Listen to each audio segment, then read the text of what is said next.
Assalamualaikum warahmatullahi wabarakatuh. Sobat ternak, hari ini kita ketemu lagi ya.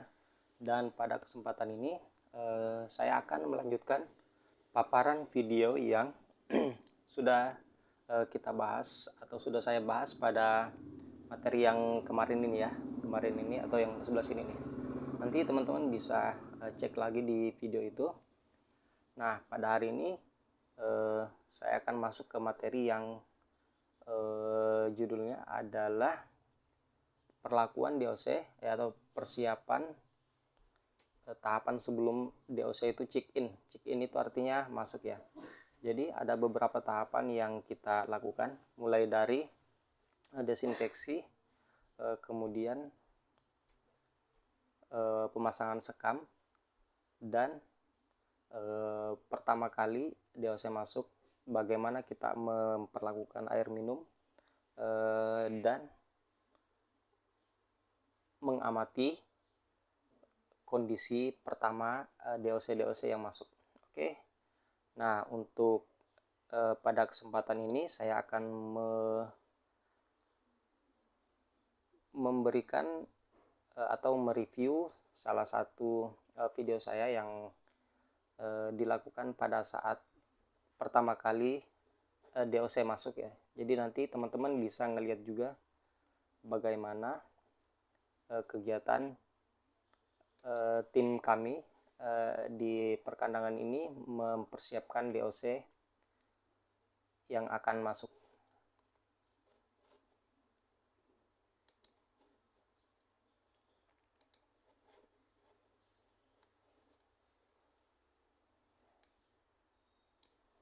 Oke teman-teman.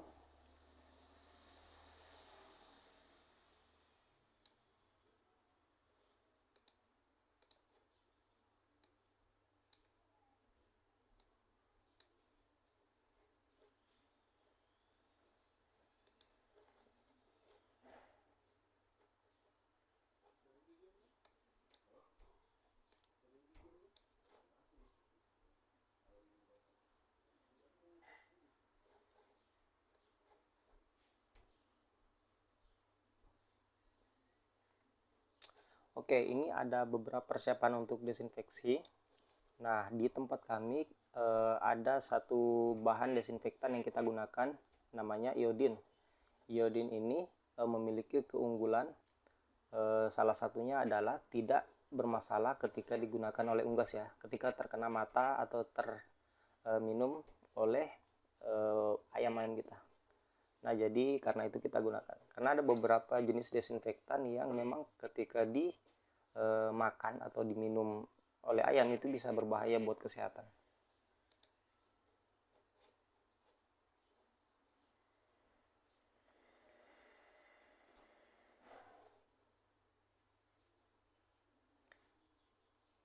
Nah, kenapa desinfektan itu harus dilakukan? Karena terutama kandang yang memang sudah pernah terisi itu memang rentan sekali. Dan untuk kembali dilakukan pengisian ayam atau check in itu memang harus benar-benar steril. Karena pada beberapa kasus itu memang ada ayam mati serentak DOC-nya itu karena ya kelalaian yang seperti ini, tidak dilakukan desinfektan secara menyeluruh.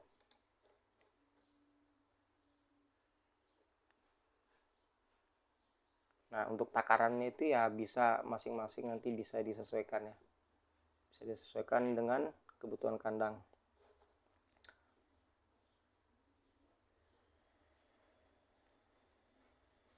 Nah, ini alat untuk penyemprotan, kita gunakan tangki ya. Tangki ini kurang lebih beratnya ada 15 liter dan perbandingannya kurang lebih 15 mili juga ininya desinfektan.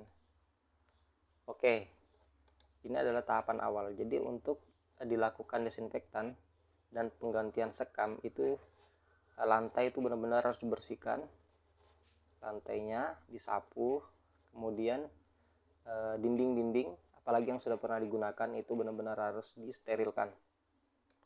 Dinding. Dan ini persiapan kandang DOC ya, kandang brooding. Kandang brooding itu betul-betul harus disterilkan.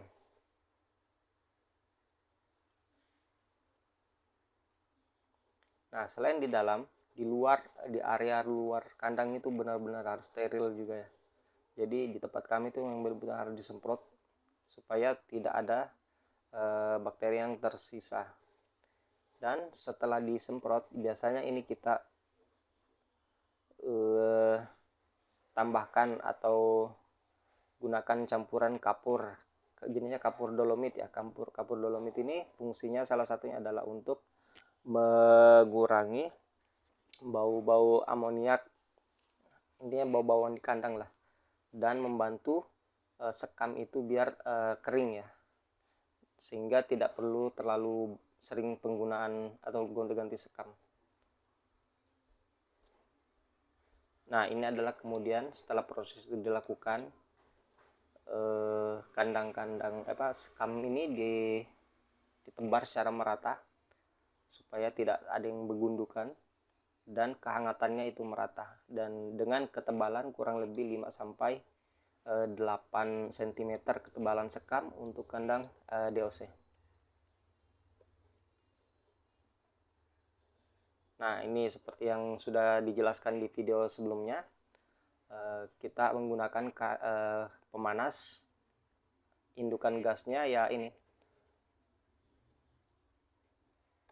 Nah, ini adalah penggunaan, kalau di tempat kami digunakan papan ya. Papan ini tujuannya untuk alas tempat air minum. Fungsinya kenapa? Karena biasanya DOC itu ketika sudah beberapa hari, koran yang ada di bawahnya itu, di lantainya itu akan hancur ya, dan sisa permukaan dari sekam-sekam itu yang keluar.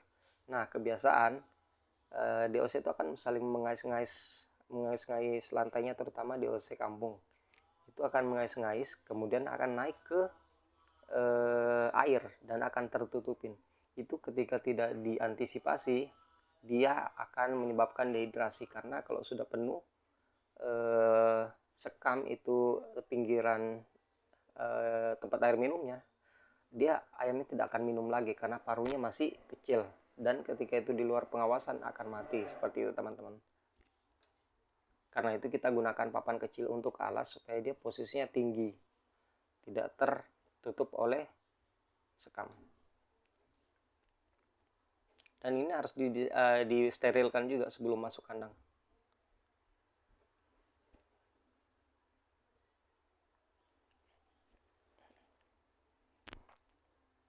Kemudian dikeringkan ya.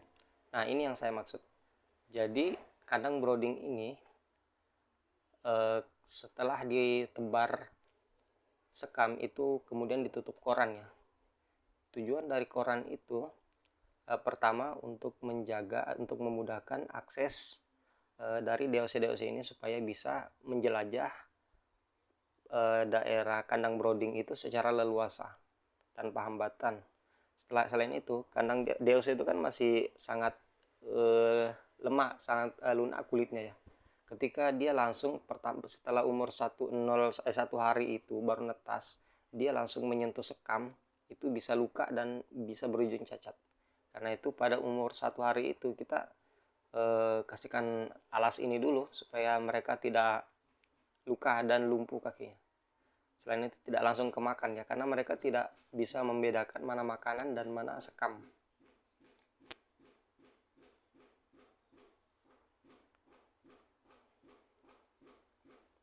Dan ini adalah pemberian tempat pakan ya.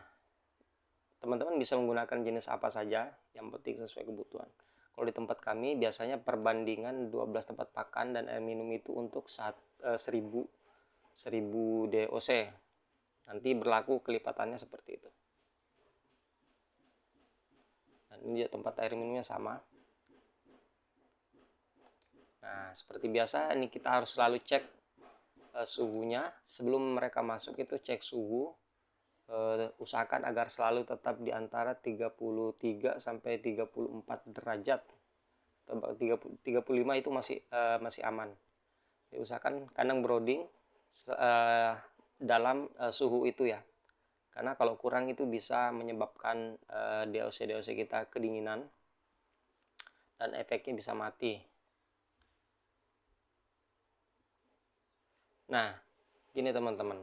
Ini waktu itu pertama kali DOC kami kurang lebih 3000 DOC datang, dan perlakuannya juga harus sangat telaten.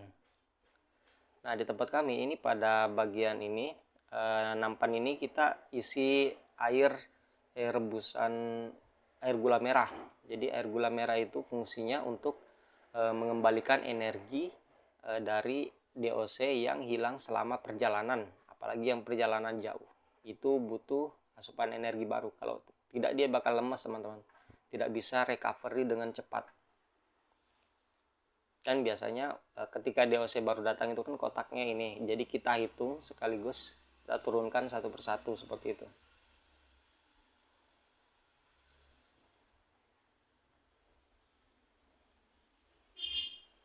Dan ini dulu seperti ini, kita kasih minum dulu di dalam, tapi sebenarnya enggak perlu. Nanti di dalam kan sudah ada galon-galon air tuh, isinya juga air gula merah. Jadi air gula merah itu usahakan tidak sampai tidak terlalu banyak ya, tidak terlalu banyak. Sesuaikan kebutuhan aja. Intinya setelah itu air habis, nanti langsung diganti dengan air putih seperti itu, teman-teman. Atau kalau misalnya kalian mau, bisa juga langsung ditukar dengan Vitastress atau vitamin ya. Nanti disesuaikan saja yang mana menurut teman-teman itu cocok.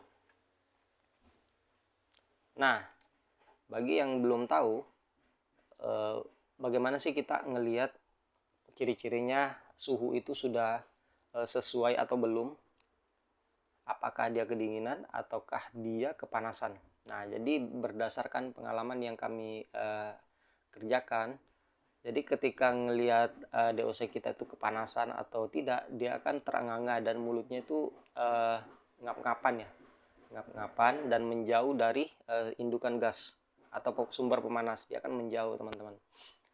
Dia akan menjauh, dan kebanyakan ketika sudah parah itu bulunya itu turun. Bulunya turun. Nanti teman-teman bisa mengamati sendiri. Namun sebaliknya ketika dia kedinginan, nah ayam ini akan berkerumun atau mendekati sumber panas itu. Dia akan mendekati sumber panas, dan bahkan bahayanya dia akan saling tumpuk-tumpukan ya. Tumpuk-tumpukan itu berujung kematian. Biasanya kalau sudah tumpukan dalam jumlah besar, dia akan tumpukan dan mati sampai puluhan, bahkan sempat pernah kejadian juga sampai ratusan mati gara-gara kedinginan seperti itu.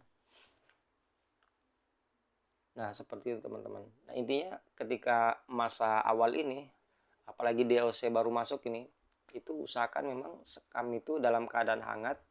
Nah, karena itu jadi sebelum misalnya 1 atau 3 jam sebelum DOC masuk itu, betul-betul kandang brooding itu di setel sudah dalam suhu yang semestinya. Supaya ketika ini betul-betul sudah stabil, sekamnya sudah hangat, dan bagian ruangan itu sudah hangat. Jadi ketika masuk DOC sudah langsung nyaman, suhu tubuhnya sudah bisa menyesuaikan dengan suhu luar, suhu ruang. Seperti ini teman-teman. Ini adalah contoh DOC itu sudah nyaman. Dan tentunya makan itu setelah air minum ini langsung dikasih aja. Bisa juga bersamaan, tapi bisa juga setelah mereka minum baru dikasih makanan. Dan tentunya makanan untuk DOC ya, yang butirannya kecil seperti tepung gitu ya. Bukan tepung sih, dia bagian untuk jenis-jenis pakan itu dia yang paling halus. Yang sampai dikasih makan yang besar itu bakal bermasalah, tidak bisa masuk dan berbahaya bagi pencernaannya. Oke teman-teman, sekian. Nah, buat pada proses ini teman-teman itu benar-benar harus